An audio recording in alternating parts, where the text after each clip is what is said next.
الحمد لله نحمده ونستعينه ونستغفره ونعوذ بالله من شرور أنفسنا ومن سيئات أعمالنا إنه من يهده الله فلا مضل له ومن يضلل فلا هادي له وأشهد أن لا إله إلا الله وحده لا شريك له وأشهد أن محمدا عبده ورسوله اللهم صل وسلم على نبينا محمد وعلى آله وأصحابه أجمعين ومن تبعهم بإحسان إلى يوم الدين. يا أيها الذين آمنوا اتقوا الله حق تقاته ولا تموتن إلا وأنتم مسلمون. يا أيها الناس اتقوا ربكم الذي خلقكم من نفس واحدة وخلق منها زوجها وبث منهما رجالا كثيرا ونساء واتقوا الله الذي تساءلون به والأرحام إن الله كان عليكم رقيبا. يا أيها الذين آمنوا اتقوا الله وقولوا قولا سديدا يصلح لكم أعمالكم ويغفر لكم ذنوبكم ومن يطع الله ورسوله فقد فاز فوزا عظيما. أما بعد عباد الله فإن أحسن الحديث كتاب الله وأحسن الهدي هدي نبينا محمد صلى الله عليه وسلم وشر الأمور محدثاتها وكل محدثة بدعة وكل بدعة ضلالة. I praise Allah subhanahu wa ta'ala as He should be praised, and I bear witness that there is no true deity worthy of worship except Allah subhanahu wa ta'ala. And His Prophet Mohamed sallallahu alayhi wa sallam is His final and last messenger. Or you believe, have taqwa of Allah subhanahu wa ta'ala, and do not die except in a state of Islam, in a state of submission to Allah. Or you who believe, have taqwa of Allah subhanahu wa ta'ala and say the truth. Say what is correct. If you do so, Allah subhanahu wa ta'ala will correct and rectify your actions. And whoever obeys Allah and His Messenger, then he has already attained the ultimate success. Dear brothers and sisters in Islam, the best of speech is the book of Allah subhanahu wa ta'ala, the Quran. And the best of guidance is the guidance of His Prophet Muhammad sallallahu alayhi wa sallam. And the worst of matters are newly innovated matters in this religion. Because whatever is newly innovated in this religion will lead you astray. And whatever will lead you astray will lead you to hellfire. Before we start, I just want to make a quick reminder that we should not prevent ourselves from reaping the reward of attaining Jum'ah by being on our phones or talking to one another. Even if somebody walks in and says salam, forget about it. Do not do that. Or play what's in front of you. The Prophet ﷺ said, whoever plays with the pebbles, فَقَدْ لَغَى. Lagha, which means he talks like a useless or idle speech. The point of the Jum'ah is an act of worship, including the Khutbah. And you've come here early enough, so do not prevent yourself from the full and complete rewards. But I also want to remind you, if you can find a place in front of you, fill it, because the closer you are to the Imam, the greater the rewards. But you also are providing a charity for the people who come behind you, that you leave them some space. And so you get the reward for that, for making some ease or alleviating your fellow brother Muslim or Muslimah from standing up. So if you can find a space in front of you, move forward. If you can make space in the row, then make that space. Jazakumullah khair. Today, inshallah, I want to share one of the incidents that happened to the Prophet ﷺ, or I shouldn't say incident, one of the talks or complaints that the companions had complained to the Prophet ﷺ. And this was narrated by Abi Dharr radiallahu anhu in Sahih Muslim. Abi Dharr al-Ghifari radiallahu anhu, he said, كان ناس من أصحاب النبي صلى الله عليه وسلم وإن ناس من أصحاب النبي صلى الله عليه وسلم, that a group from the companions of the Prophet sallallahu alaihi wasallam قالوا للنبي صلى الله عليه وسلم, they said to the Prophet sallallahu alaihi wasallam, ذهب أهل الدثور بالأجور, that those of wealth have preceded us, or they have taken all the rewards. And so then they proceeded to explain what they meant. And so they said, يصلون كما نصلي ويصومون كما نصوم وتصدقون بفضول أموالهم. He said that they pray like we pray, and they fast like we fast, However, they spend in sadaqat from their wealth. So let's stop here for a moment. What were these companions complaining about? They were poor. They were not complaining about poverty, which is something that is amazing and beautiful. But rather what they're complaining about, what they're worried about, is that they are unable to compete in rewards, unable to compete in elevating themselves in status, unable to compete with the others and getting closer to Allah subhanahu wa ta'ala because they do not have the means. Because the wealthier ones have the means. It is beautiful what they're complaining about. They feel that they are unable to, in this race, in this worldly race to the hereafter, they feel that they are being held back because they do not have the means. This is what they're focused on. Because when they read the verse of Allah subhanahu wa ta'ala, وَسَابِقُوا إِلَى جَنَّةٍ عَرْضُهَا السَّمَاوَاتُ وَالْأَرْضُ أُعِدَّتْ لِلْمُتَّقِينَ. Hasten and fasten and speed, race to a Jannah that is with as the entire heavens and the earth that is prepared for the muttaqeen. They understood it and they wanted to compete with one another in good. To see who is best. And this is why one of the pious predecessors would say, if you are able not to let somebody be ahead of you in goodness, then let him not be ahead of you. If you are able to be the person who prays the night the most, then do it. Who remembers Allah subhanahu wa ta'ala the most, then do it. Who recites the Quran the most, then do it. Who helps others the most, then do it. Who's charitable the most, then do it. Do not let anyone beat you.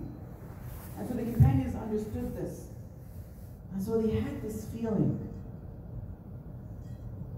Why we want to compete. And so they're complaining to the Prophet sallallahu alaihi wasallam. However, the Prophet ﷺ realized that they had a bit of a misconception. And that misconception was that they thought sadaqat was only through material means. And so the Prophet ﷺ wanted to correct that misconception. Because when we come to sadaqat, we have quite a few misconceptions. And today, inshallah, I want to correct two of them. And those were both mentioned by the Prophet ﷺ. Because quite often the Prophet ﷺ spends his time to educate the companions, to clarify for them perhaps some of the misconceptions that they might have that would hold them back from wider gates of goodness. And so he pointed out to them that this is not the only means. So he said, and he answered by a question, he said, أَوَلَيْسَ قَدْ جَعَلَ اللَّهُ لَكُمْ مَا تَصَدَّقُونَ بِهِ. Didn't Allah subhanahu wa ta'ala provide for you or show you or give you what you can give sadaqah with? So he's clarifying that it's not material means only. And so he said, فَإِنَّ بِكُلِّ تَسْبِيحَةٍ صَدَقَةٍ وَكُلَّ تَكْبِيرَةٍ صَدَقَةٍ وَكُلَّ تَحْمِيدَةٍ صَدَقَةٍ. And so the Prophet ﷺ, he said that with every tasbihah, which he's saying, subhanallah, there is a sadaqah. You remember Allah subhanahu wa ta'ala. And for every takbirah, time you say Allahu Akbar, there is a sadaqah. And every time you're saying Alhamdulillah, it is a sadaqah. وَكُلَّ تَهْلِيلَةٍ صَدَقَةٍ. Saying La ilaha illallah is a form of sadaqah. And then the Prophet ﷺ said, وَأَمْرٌ بِالْمَعْرُوفِ صَدَقَةٍ وَنَهْيٌ عَنِ الْمُنكَرِ صَدَقَةٍ وَفِي بُضْعِ أَحَدِكُمْ صَدَقَةٍ. He said that ordering what is good, telling people this is right, do this. Calling people to prayers, whatever the case of goodness is, it is a sadaqah. Telling people to refrain from evil is a sadaqah. Because it's a charity, meaning that you are being charitable with your time. You're being generous with your time. You're being generous with what you have been educated with and sharing it with others. This is what really charity is, because when we think of sadaqah translated as charity, that's the closest we can come to. But you're being charitable with your own time. You're being generous with what is good. And then the Prophet ﷺ said, well, sadaqah means within the relationship, your spousal relationship, there is a sadaqah. But the companions at that point said, hold on a second. companion-spousal relationship is a sadaqah. So the Prophet ﷺ pointed out, he said, if you have that relationship in haram, isn't it a sin? He said, yes. He said, similarly, if you put it in what is permissible and halal, it is a reward. It is a sadaqah. Now the reasons, by the way, the companions might have thought that it was materialistic aspect of the sadaqah. And there's a reason, by the way, also they wanted to give in sadaqah and they're complaining about it. Because the Prophet ﷺ would quite often talk to them about the virtues of sadaqah. And there's multiple virtues, like they can come up to 20 or 30. And we have no time for all of them. But just to give you a few to give you a perspective why they were wanting to get the reward of giving sadaqah. So the Prophet ﷺ, for example, he would tell them, and this is one of the virtues, is that the sadaqah, for example, would protect you from the hellfire. The Prophet ﷺ would say, "Ittaqu an-nar walau bishiqqi tamra." Protect yourself from the hellfire even with a half a date of charity. And then the Prophet ﷺ would also explain, maybe perhaps in other narrations, maybe this is why we are protected from the hellfire, but he would say that inna sadaqah tutfi'u ghadab al-rabb. That verily that the sadaqah, that the secret sadaqah extinguishes the anger of Allah subhanahu wa ta'ala. Because it pleases Him. And then another narration, the Prophet sallallahu alayhi wa sallam would say, "Inna as-sadaqa tudfi'u al-khati'a kama yudfi'u al-ma'u an-nar." That the sadaqah extinguishes the sin, similar to how the water would extinguish the fire. And then in other narrations, the Prophet sallallahu alaihi wasallam, from the virtues, he would say that the one who gives sadaqah, إِنَّ الْمُتَكُلُّ مَرِئٍ فِي ظِلِّ صَدَقَتِهِ يَوْمَ الْقِيَامَةِ حَتَّى يُقْضَى بَيْنَ النَّاسِ. So on the day of judgment, each individual will be underneath the shade of his sadaqah until all the people have been judged. And who among us does not want to be underneath a shade on the day of judgment? When we are being judged and waiting for judgment, a time where the sun is so close to our heads that individuals are sweating based on how much sin they have performed. A time of hardship that the people, even the disbelievers, are desiring for the day of judgment to continue. But some of those who are going to be shaded underneath different things, one of those individuals or some of these categories will be underneath the shade of their own sadaqah. And so the companions understood this and they wanted to give in charity. But even if you want blessings in this world, this is the hereafter and talk about other things, but even worldly benefits are there, they're present. We're going to mention too quickly is that whenever you give sadaqah, there is barakah in your wealth. This is why the Prophet said, مَا نَقَصَ مَالٌ مِّن صَدَقَةٍ. That wealth is not reduced from sadaqah, meaning that there will be blessings in what is left, or that Allah subhanahu wa ta'ala will provide even more. But perhaps sometimes you can bring your own rizq by giving charity. The Prophet ﷺ said in a hadith Qudsi, in this narrative Sahih Muslim and Bukhari, the Prophet ﷺ said that Allah subhanahu wa ta'ala said, أَنفِقْ يَبْنَ آدَمْ أُنفِقْ عَلَيْكَ. Spend, son of Adam, I will spend on you. So this is the bringer of the rizq. So the companions wanted this so much. However, what held them back was a misconception of maybe perhaps what are the needs of sadaqah. So the Prophet ﷺ in multiple hadith, he would clarify this to them. And then he would mention the different categories of even, like I was saying, good things. But there's multiple other hadith that mention some of those other stuff that tell us that it is not limited to monetary gains. So the Prophet ﷺ, for example, would say, تَبَسُّمُكَ فِي وَجْهِ أَخِيكَ صَدَقَةٌ. That smiling in the face of your brother is a charity, because you bring happiness to them. Smiling is contagious. And the Prophet ﷺ would never be seen except that he was smiling. To the point that some of the companions thought that the Prophet ﷺ loved them the most. And their evidence for this is that whenever the Prophet ﷺ would see them, he would smile. The Prophet was like that. Because bringing happiness to a person is a form of charity. And the Prophet continued, he would say, وَأَمْرُكَ بِالْمَعْرُوفِ وَنَهْيُكَ عَنِ الْمُنكَرِ صَدَقَةٌ. Ordering what is good, prohibiting what is evil is a form of sadaqah. وَإِرْشَادُكَ الرَّجُلِ فِي أَرْضِ الضَّلَالِ. And pointing the way out for a person in the land where he can get lost, sadaqah. وَبَصَرُكَ, and your vision for those who need to be led because of lack of vision or blindness is a sadaqah. And the Prophet ﷺ said, وَإِمَاطُكَ الْحَجَرِ وَالشَّوْكِ وَالْعَظْمِ مِنَ الطَّرِيقِ صَدَقَةٌ. And so he would say that removing harm from the path, from the road, whether it's a rock or thorns, or whatever it is, any harm from the road, you remove it is a form of charity.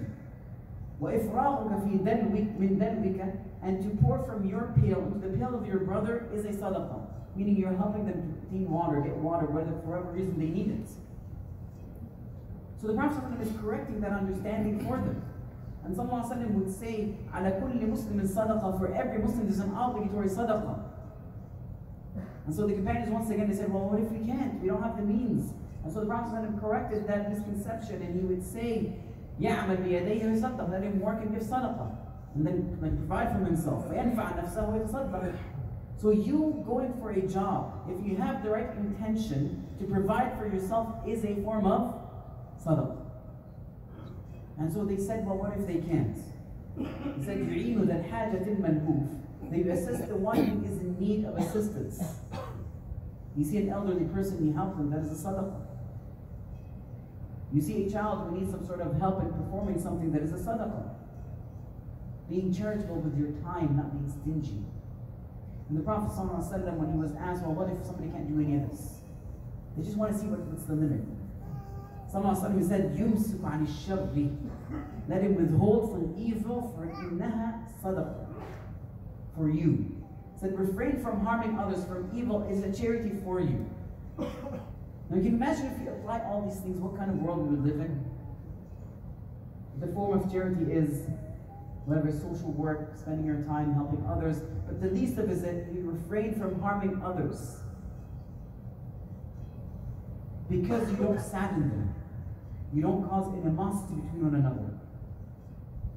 You also help yourself, you're being charity to yourself because you're preventing yourself from accumulating sins. So you're being charitable towards your own self. You're saving it. You're helping it. So this is one of the misconceptions that the Prophet ﷺ had cleared. Now there is a second misconception we will take in the second khutbah. أقول قولي هذا وأستغفر الله لي ولكم.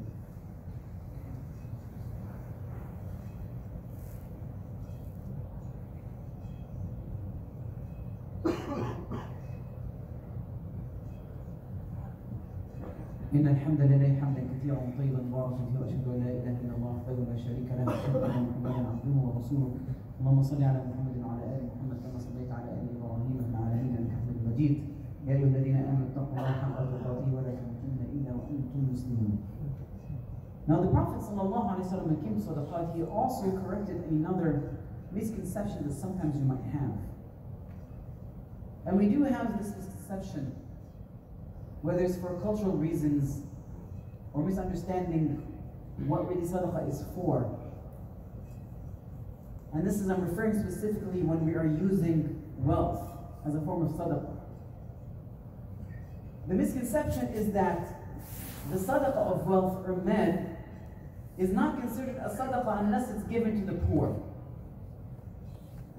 And this is a misconception that I realize apparently is in many of the communities around us. Wallahu a'lam, whatever reason the cause of it is, whether it's cultural or misunderstanding of the Arabic terms or whatever the case is, but most people think that sadaqah, when you give charity in money, that it's only sadaqah if it goes to the poor. Which creates a big problem. It means that you narrow your venue of what you can prevent or give sadaqah in. And the Prophet ﷺ also corrected the misconception. And so, for example, the Prophet ﷺ would say, الرجل إذا أنفق النفقة على أهله يحتسبها كانت له صدقة. That the person spends on his family seeking the reward for it, then it's a sadaqah. Here's the condition, seeking the reward, that you're not feeling that it's a burden, that you're not doing it because I have to. No, you are looking for the reward. Yes, it's an obligation for us, especially if you're a male head of the family. It is an obligation for you to provide for your family, for your wife and children and all your dependents. It's mandatory for you. However, you can get reward, yes, through that fulfilling mandatory, but even more charity if you're doing it seeking the reward. So here it's not going for the poor, is it? It's going to your family. And then the Prophet ﷺ, another hadith, he was talking about the money, dinar. He said, sallallahu alayhi wa sallam, arba' dananiyah, 4 dinars, gold coins. He said, dinarun a'taytahu miskinan, wa dinarun a'taytahu في رقبة أعطيته في رقبة ودينار أنفقته في سبيل الله ودينار أنفقته على أهله. He said a dinar you spend on a poor person. A dinar you spend on freeing a slave. Now a slave, by the way, is not a person who's poor. He's being provided for by his master. Food and clothing and shelter, they're not classified as a poor necessarily, but you are doing it to free them. And then he said, وَصَدَقَةُ وَدِينار وَانْفَقُ فِي سَبِيلِ اللَّهِ. A dinar you spend for the sake of Allah subhanahu wa ta'ala. So that's not for the poor. Because over here, for the sake of Allah subhanahu wa ta'ala, فِي سَبِيلِ اللَّهِ, the scholars classified it in 2 categories, which means that it is in striving for the sake of Allah subhanahu wa ta'ala, which includes 2 categories, whether it's on the battlefield or striving for spending for the word of Allah subhanahu wa ta'ala, for the da'wah to reach the others, Muslims or non-Muslims. And so they say this can be spent for the students of knowledge, or ways for teaching the Quran, or fiqh, or the sciences of Islam. It can go towards that. So this is obviously not for the poor. And then the 4th, he said, وَدِينَارٌ أَنْفَقْتَهُ عَلَى أَهْلِكَ, and a dinar you spend on your family. And then the Prophet ﷺ said, أَفْضَلُهَا, the best of all of these, الدِّنَارُ الَّذِي أَنْفَقْتَهُ عَلَى أَهْلِكَ, the one you spend on your family. So here it tells you it's not true that it's only a sadaqah for the poor. And then the Prophet ﷺ, also in another hadith, he would say, أَفْضَلُ الصَّدَقَةِ سَقْيُ الْمَاءِ. The best of sadaqah is watering, giving water to people.